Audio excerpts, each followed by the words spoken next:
Hey guys and girls, I'm James and welcome to my channel. Today may be the most important video I've put out yet, and I'm going to go over a lot of content that are kind of split up in some of my other different videos. So if you hear some things, please hang out. Maybe I'll go over something new and you'll learn something. So number one I'm going to go over is why start with the mini drone. Number two is why start with the Holystone HS210. And number three is what's next. So you want to buy a drone. Most people, when they want to buy a drone, they get on the internet, they compare prices, features, and everything. Then they go out and buy a drone and they fly it and they come home with something like this. And why does this happen? Because they haven't set their muscle memory yet of the controls. So let me explain how a drone works. A drone sits on 4 axes. So it'll pitch forward and back, it'll yaw left and right, it'll roll left and right, and it'll go up and down. So when you're holding this controller in your hands, these 2 joysticks, they move in 360 degrees. So when you're first flying it and you don't have your muscle memory down, you have to stop and think, which direction does this control go to make that drone go in a certain direction? But it seems very confusing at first, but it's kind of like your muscle memory and your subconscious will take over after a while once you start getting your skill set down. So it's kind of like when you first started driving a car, you have to stop and think about everything that you're possibly doing. You're very nervous, but now when you drive to work, you don't even think about it. You just get to work and you drove there subconsciously. You were aware of what you were doing, but you didn't have to think about the process of driving the car. Well, that starts happening with the drone after a while. You can start learning how to move these joysticks. So you don't want to start with this drone. So that's why you start with the mini drone, because they're safer. And these controls are the same. These joysticks that move in 360 degrees operate the drone as it flies the same way as the bigger drones. So that's why you start with the mini drone. So number two, why this mini drone? A lot of people think that these are really good beginner mini drones, and they're not. I really don't even like the Tello or this Holystone 170 as your first drone. Let me explain why. So most mini drones have 3 speeds. When you change the 3 speeds, you're just changing how fast the props spin. How it turns and goes up and down is the ECU will tell certain props to slow down. So when it's pitched forward, these ones are just spinning slower.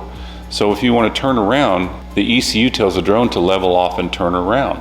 Well, on bigger drones, you can set the braking. So when it's pitched forward and it's flying and you want it to stop, you can set how fast you want it to stop and turn around. So if you want it to turn around on a dime real quickly, you can. If you want it to do it slower because you're wanting to get a good cinematic shot, you can adjust that.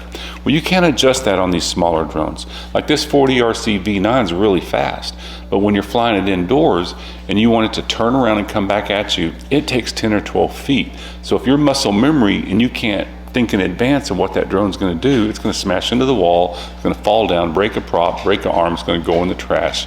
And you're, again, like the bigger drones, you're going to think drones aren't for you. Well, this HS210 turns on a dime. So when it's pitched forward and you let go, it stops immediately.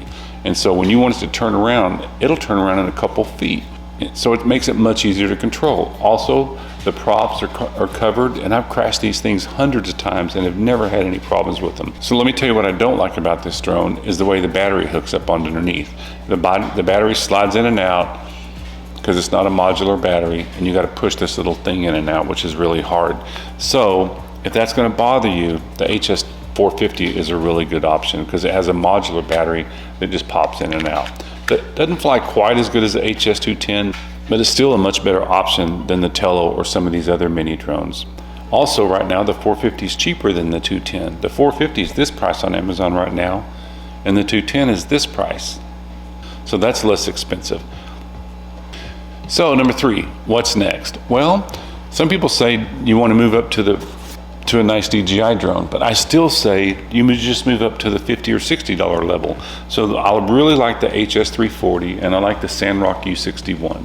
The reason I like these is you have to have a pre-start checklist. So you have to learn how to hook it up to the Wi-Fi, how to calibrate the drone, and how to set the gyro. And that makes you think about what it takes to get a drone up in the air. And these are this price on Amazon right now. The 340 is this price and this Sandrock's this price.